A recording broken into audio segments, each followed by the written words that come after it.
فيفو حبت تعلي على كل الشركات وتنزل بفلاج شيب افضل من ايفون 16 برو ماكس والسامسونج اس 24 الترا، اداء وكاميرات وبسعر اقل $746 في الصين. اهو ما عندكش حاجه تشتريهم، وعشان تتاكد بنفسك في جزء الكاميرات هعمل مقارنه بينهم. ايوه بالظبط، بين فيفو وسامسونج وايفون، ونشوف مين افضل كاميرات في العالم. الغريب انك ما سالتنيش عن الموبايل، فالموبايل النهارده هو الفيفو الاكس 200 برو، عاملين منه نسخه صغيره في الحجم مقاس 31 انش باسم غريب شويه، اكس 200 برو ميني. ايوه زي 16 وال 15 برو ماكس كده. ولو حد مهتم كان في مسابقه هتتعمل ونوزع موبايل وهدايا، هقول لكم الجديد في اخر الفيديو. مستني ايه تاني؟ اللايك والاشتراك اتعمل خلاص، يلا نبتدي.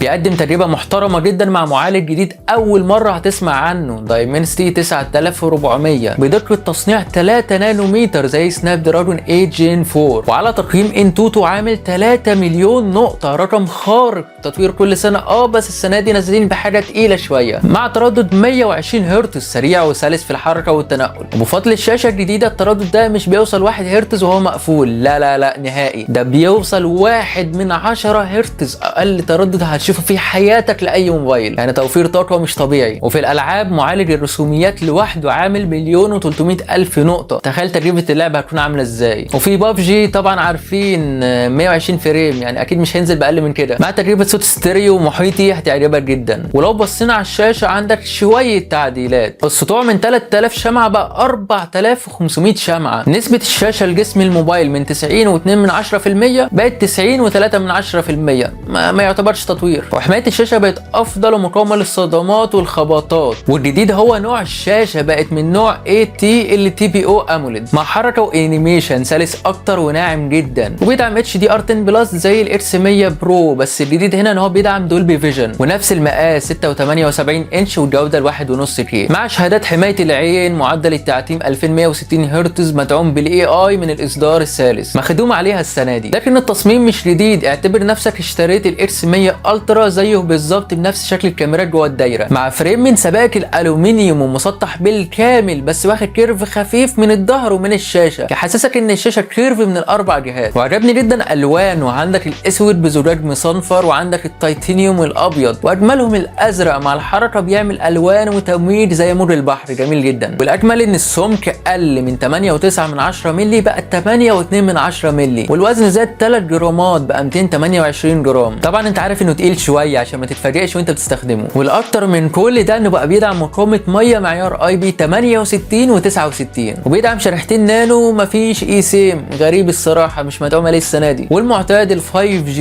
واي فاي 7 بلوتوث 5 و4 NFC واي ار بلاستر خاصيه الريموت، واعلى نسخه مدعومه بالاتصال عن طريق الاقمار الصناعيه زي الايفون والسامسونج اس 25 الترا الجديد. النقله الكبيره في السوفت وير اخيرا نزل بالواجهه الجديده الاوريجين OS 5 الموجهه للصين طبعا، مع اندرويد 15 اخيرا، ولسه لينا تجربه معاه قريب وهنشوف ايه الجديد، مع سرعه في الحركه والتنقل وفتح وقفل التطبيقات بمساعده المعالج والتردد والسوفت وير، افضل من الجيل القديم، بقى سلس وسريع اكتر وتحسه شبه الايفون، حتى الدايناميك ايلاند تحسها اساسيه في الموبايل ومظبوطه في النقلات. ورسميا بيدعم 3 تحديثات، مش متاكد الرقم ده بجد ولا بيهزروا. طب خليه 5 سنين يا سيدي، 4 سنين على الاقل، انا كمستخدم مش هحتاج اغير كل شويه، لكن كده الصراحه قليل جدا. وما تنساش يا صديقي وانت معدي اللايك والاشتراك وزر الجرس واي كلمه حلوه تشجعني. استمر، عاش، برافو، جامد، الكلام ده مش هوصيك، وكفايه كده. ويلا نشوف التطوير اللي حصل في الكاميرات. مع الثلاث كاميرات الاساسيه 50 ميجا بكسل مع مثبت بصري، والثانيه 200 ميجا بكسل بيروسكوب زوم مع 3.7 اكس اوبتيكال زي الاكس 100 الترا بالظبط، والاخيره 50 ميجا الترا وايد زي القديم. هتحسني بالظبط بتكلم عن الاكس 100 الترا، بس مش هتكلم عنه لوحده، هضيف معاه السامسونج اس 24 الترا والايفون 16 برو ماكس. يلا نبتدي. مبدئيا اليمين ايفون، الوسط سامسونج، الشمال فيفو. بيقدموا تجربه حلوه جدا، بس ايفون تحسه مفتح الالوان مع تفاصيل مقبوله، سامسونج مفتح الالوان مع تفاصيل اقل شويه، فيفو ظابط الالوان مع تفاصيل اوضح سنه. ايفون نفس النقطه بس الحروف ابتدت تفقد تفاصيل، سامسونج برضو نفس الكلام بس محافظ شويه على الجوده، فيفو قلل الاضاءه ووضح الحروف. هتلاقي الايفون برسل ومش موضح التفاصيل كويس، سامسونج تحس الحروف مرسومه مش واضحه كفايه، فيفو موضح الحروف كويس، رسوم ونقش المباني اوضح كتير. ايفون افضلهم في الاضاءه ثم فيفو ثم سامسونج. ركز على لوحه الاعلانات هتلاقي سامسونج افضلهم ثم ايفون ثم فيفو. ايفون افضلهم ثم فيفو ثم السامسونج. ركز على لوحه الاشاره هتلاقي سامسونج موضحها الصح ثم ايفون ثم فيفو. الصوره دي محيره جدا، محتار بينهم. قول لي انت شايف مين الافضل واكتبه في الكومنتات. مع الزوم باين تفوق لسامسونج وفيفو عن ايفون في المبنى ولوحه الاعلانات، لكن الوان ايفون وفيفو افضل. فرق واضح في كل موبايل، وافضلهم في الوضوح والالوان فيفو بعديه سامسونج ثم ايفون. درجات اللون بينهم خفيفه بس افضلهم سامسونج ثم ايفون ثم فيفو. وفي العزل فيفو افضل ثم ايفون ثم السامسونج. في العزل فيفو ممتاز، موضح تفاصيل الشعر اكتر من ايفون وسامسونج، والجسم مظبوط في الثلاثه. لو عملنا زوم هتلاحظ الفرق بنفسك. مش عارف بصراحه ليه سامسونج مبرسل كده. طب نجرب صوره تاني. سامسونج عزل الشعر ودي حاجه غريبه شويه، وما عزلش الخلفيه وده الاغرب. ايفون عزل الخلفيه تمام، فيفو عزل الخلفيه كويس وظبط الشعر. سامسونج في عالم موازي عزلها تماما. ايفون عزل تمام تفاصيل الوش مش الافضل. فيفو عزل تمام وضح التفاصيل لكن الاضاءه زياده شويه. في النايت مود فيفو متفوق في الوضوح والتفاصيل والالوان. لو عملنا زوم هتلاقي فيفو برضه متفوق وضوح وتفاصيل، لكن الالوان تحسه قلب على لعبه رعب. واضح الفرق والتفوق لصالح مين؟ مش هقول، انت هتقول في الكومنتات. لو عملنا زوم هتلاقي ايفون تايه في الصوره، خد الضوء تجميعه واحده. سامسونج بيحاول يشتغل على نفسه.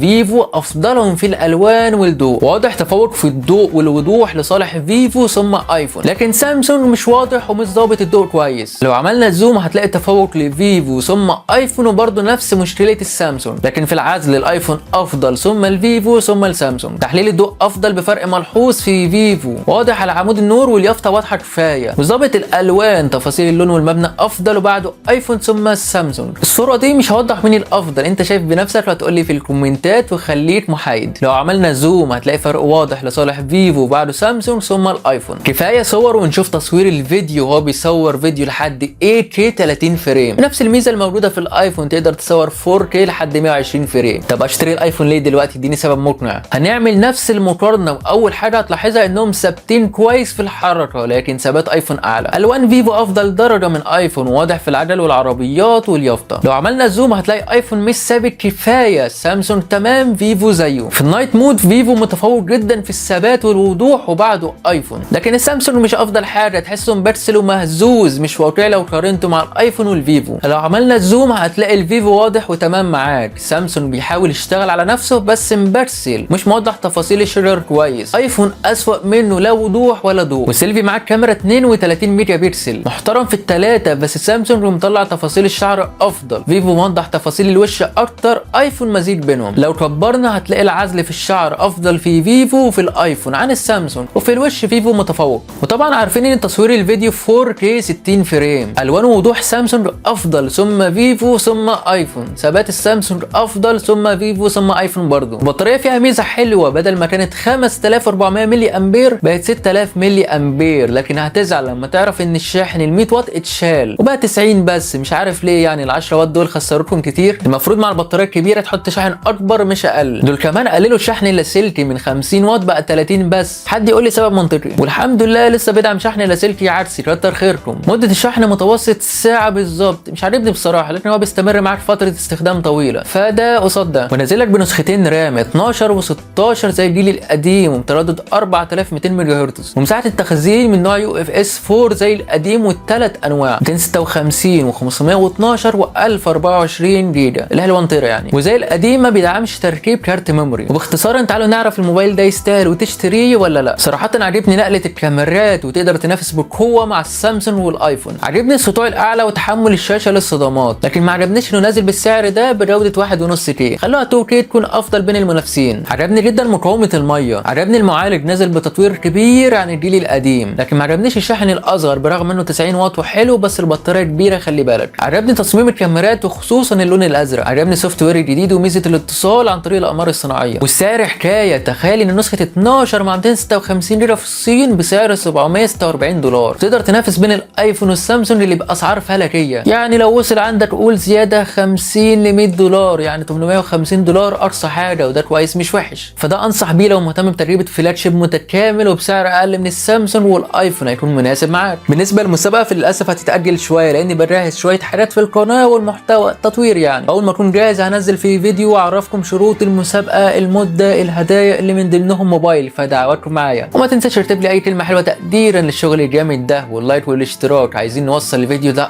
اكبر عدد لايكات، واتمنى ان اكون اول مراجع عربي اتكلمت عنه بالتفصيل ووضحت كل المميزات والعيوب. ولازم تكون عندي على فيسبوك، يوتيوب، انستجرام، تيك توك، عشان نكبر العيله اكتر ونكون اكبر محتوى تكي في الوطن العربي باذن الله، ونوزع هدايا كتير. دمتم بافضل حال، سلام.